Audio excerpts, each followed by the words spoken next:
During yesterday's excursion, we purchased a map of Cadia from an elderly lady with a stocky build, who was currently preoccupied with cleaning her storefront. Excuse me, madam, do you have a moment? Well, if it isn't you two from yesterday, how can I help you girls today? If you have some time, we have something that we'd like to ask you. It's about our other companion, Rune. Rune? Oh, I'm sorry, but I've never heard the name before. I beg your pardon? Madam, senility hasn't befallen you already, has it? Surely you must have seen her with us yesterday. Don't you sass me, lassie. I may be a fat old bag, but my memory's as sharp and tart as a ripe green apple. Please, Rune is the girl who was with us both yesterday. You must be mistaken, sweetie. The name of the girl who was with you yesterday was Sarah. I suppose we should start referring to Rune as Sarah for the remainder of our inquiries. Oh, what's the matter with you two clamming up on me with those sad-looking eyes?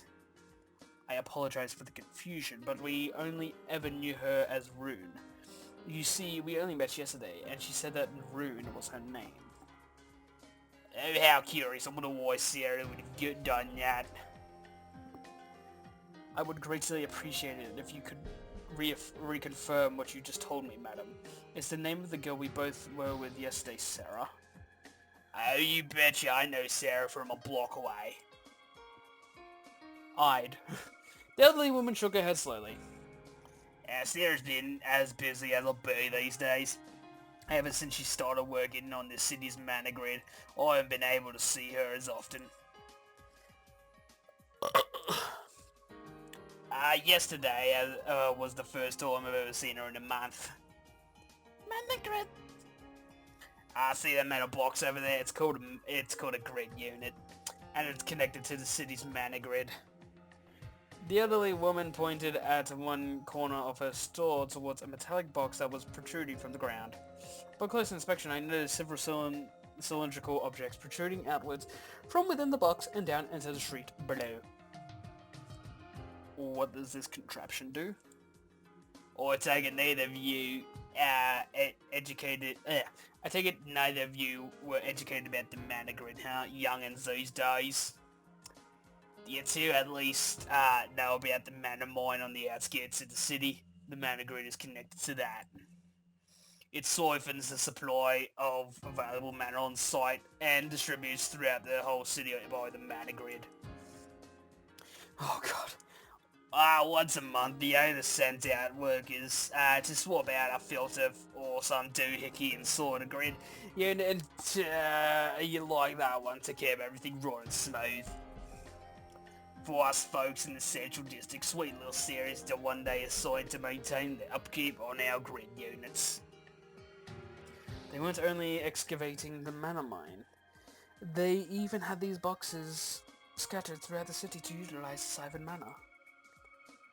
Back to your question, the girl I saw with you two was without an ounce of doubt Sarah. Something just doesn't add up. Why would she lie to us? She even went through a whole shtick with Selphine just to reaffirm her name, so why? Shtick. Why did Sarah lie to us about her real name? Did she really approach us with malicious intentions then? What other reason would she have for using a fake name? That's impossible though. If she had malicious intentions, such as entrapment, then Rudosovitz would have willingly accepted my earlier offer. Let him to be dead. If they are working together, the prospect of extorting outsiders would be too good of an opportunity to pass up. And yet Rudosovitz declined. If she doesn't have malicious intentions, then... Did I just get bitten by a spider? I think I just got bitten by a spider. Okay. I have another question, madam. Have you ever heard the name Rune before? Rune, huh? It sounds like a pretty common name for a girl. In mid-sentence, the elderly woman's jaw suddenly dropped. Her face followed suit and formed what appeared to be a somewhat stern expression. Actually, now that you mention it, I do remember someone with that name who lived in Cadia, but oh, the story was so horrible and tragic.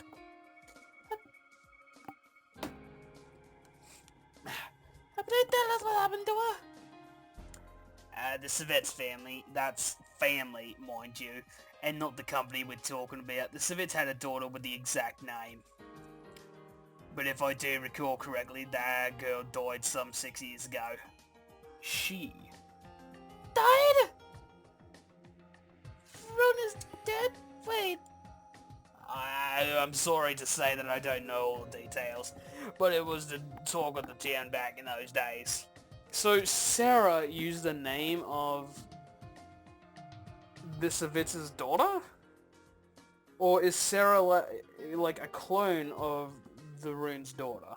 Of the Savitz's daughter? It could be, yeah. Yeah, colourful details came out disguised as the truth, and it was just bedlam, I tell you. But that's what's true. But what's true is that the Savits did have a daughter named Rune, but nobody's seen her in so long that we all just figured the poor girl died. Oh, so it's unconfirmed. Madam, could you please tell us everything? Everything you know. They say naught but wicked things about her. Some say that she's a siren. Oh god. Others say that she's the devil in disguise. And that I can believe. She should have died before the Savits conceived that little houseborn. Wow. Please calm yourself for a moment and speak sense, madam. This is an adolescent girl we're talking about, yes? Perhaps you remember her merely as an overabundance of useful energy and just didn't channel it in a positive way. Oh, I know the difference between a typical brat and the child of a demon, I believe you me. I can tell neither you believe a word I say, but I am indeed describing a young girl named Rune. No such child exists, madam. You think I don't know, missy? I raised 3 little rascals of my own. I'll have you know, and I know how bratty normal children can be. Well, that little girl, that little witch has something else. Everywhere she went, you can bet your bottom gallow that disaster soon followed. She's either building a very compelling case with her emotional output, or there's some truth to her account. How could you think that a child could intentionally be as you described? Just a mention of her name would make the hairs on your skin stand straight. And that's the worst that could happen just by passing her. Some folks weren't so fortunate, especially the ones that made eye contact. They'd end up bloody and bruised, or so the rumour goes. Personality-wise, he was more mature than any other child I've ever seen. Children are dastardly schemers, and I do enjoy pulling pranks on us, breadwinners, but she took it to a whole new level. At the age of 7, she could make a full-grown adult on easy. What kind of child could put an adult on the spot like that? If you only knew how horrific the Hellion was, you'd agree with me. But she's probably dead and gone from this world. Good riddance. Shit. Ritona? Lady? The Savits family, do you think they have any connection to the man we met earlier, Rudo Savits? I wonder. Hold on, did you two actually meet with Rudo Savits? Yeah, we did actually, just a little while ago. I don't believe my ears. Is something the matter, madam? Rudo Savits is a recluse, that's what. They say that he never shows himself in public. Say, madam, Mr. Rudo Savits wouldn't happen to be related to Rune Savits, would he? Rune was his little sister.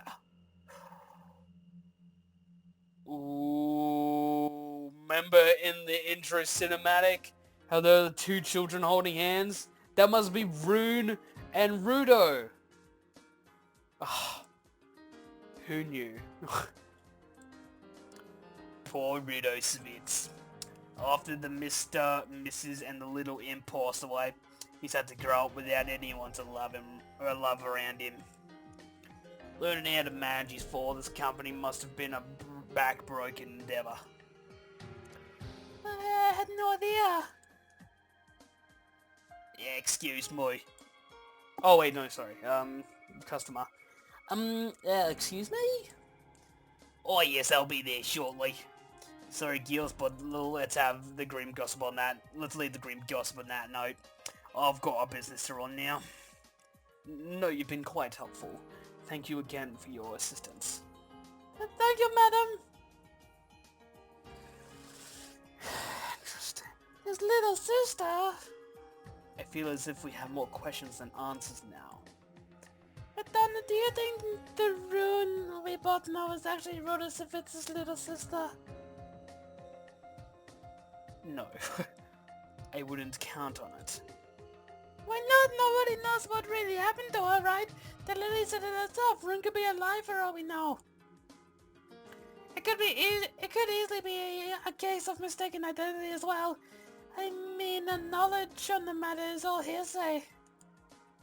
Even if we assume that the rune we know and Ritosavits are the exact same person, what could cause her only brother to view her as an object?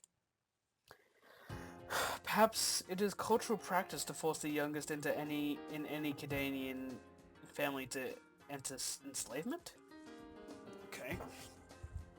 I can only hope that my paranoia is merely getting the better of me. Ritona, hey Ritona! Milady? Is everything okay? You look a little pale. I'm slightly exhausted, to be completely honest. I'm feeling an uncomfortable warmth envelop me as well.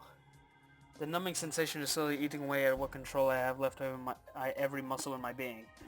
Mana shock appears to be settling in. You might wanna go check that out, you know? A purified mana must be slowly seeping externally. A sign of mana shock syndrome. I will be fine. I am more concerned about your welfare, milady. Do you feel different in any way? Me? I don't feel any different now. Then all is well. Mana shock should be affecting me as well, right? I don't know why I'm not succumbing. I have a theory. Alright, everyone strap yourselves in. Because mana manipulation takes its toll, manacrafters typically have a shorter lifespan than most. Longevity is essential in the role of the ruling monarch of Rughzenhaide and is second only to the assurance of the kingdom's perpetual peace and prosperity. As such, the rulers of Rughzenhaide typically refrain from using manacraft, as usage adversely affects longevity. They mustn't taint themselves by performing the duties of their subjects, as nothing else compares to ensuring the peace and prosperity of the kingdom they rule. And Selphine and I both have our parts to play. It is exceedingly rare for you to ever cast a manacraft, compared to manacrafters, so perhaps the symptoms have yet to manifest as a result. At least that's one small positive sign. But if I succumb to mana shock first, I'll do everything in my residual being to take Selphine away from the outer pole, otherwise the symptoms may manifest. Ritona! But lady?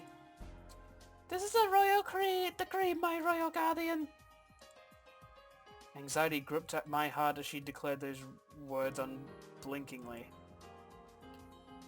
You must not care. You must care not only for my well-being, but for your own. If you feel that our time has run out, you must inform me immediately. I promise that we will depart the other pole post-haste. That is my royal decree to you, Ritona.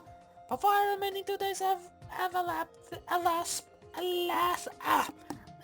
elapsed, inform me if your condition worsens. I understand, milady. At present, I am far from succumbing to mana shock syndrome. That's a lie. I believe what I'm experiencing is merely malaise from an unfamiliar sensation. Okay. Selphine speaks the truth, though. I haven't thought up any plan of escape from the outer pole should our situation worsen. And we can't spend what precious time we have remaining by asking every proprietor we encountered. Isn't there anyone knowledgeable about the city? About its culture, about recent events? Anyone who could point us in the right direction? Ritona, something just occurred to me. Oh? Why don't we ask Mr. Hutzman for his help? He might be able to fill in a lot of gaps the lady left open for us.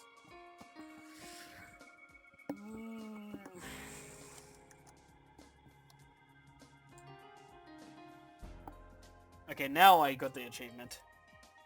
Chapter 4. Oh, I cleared a chapter pretty quickly. What did I just get? Whatever. Another sign is up in front of Headsman's store. It reads, Growly's apparel gone to get smashed. Huh? Again? It's barely past midday now. Do you think he's out of his tavern again? Is the tavern even open at this hour? I believe Hertzwan may be inside right now. Inside? Move towards the door, pushing slightly against its wooden frame. The door gave way.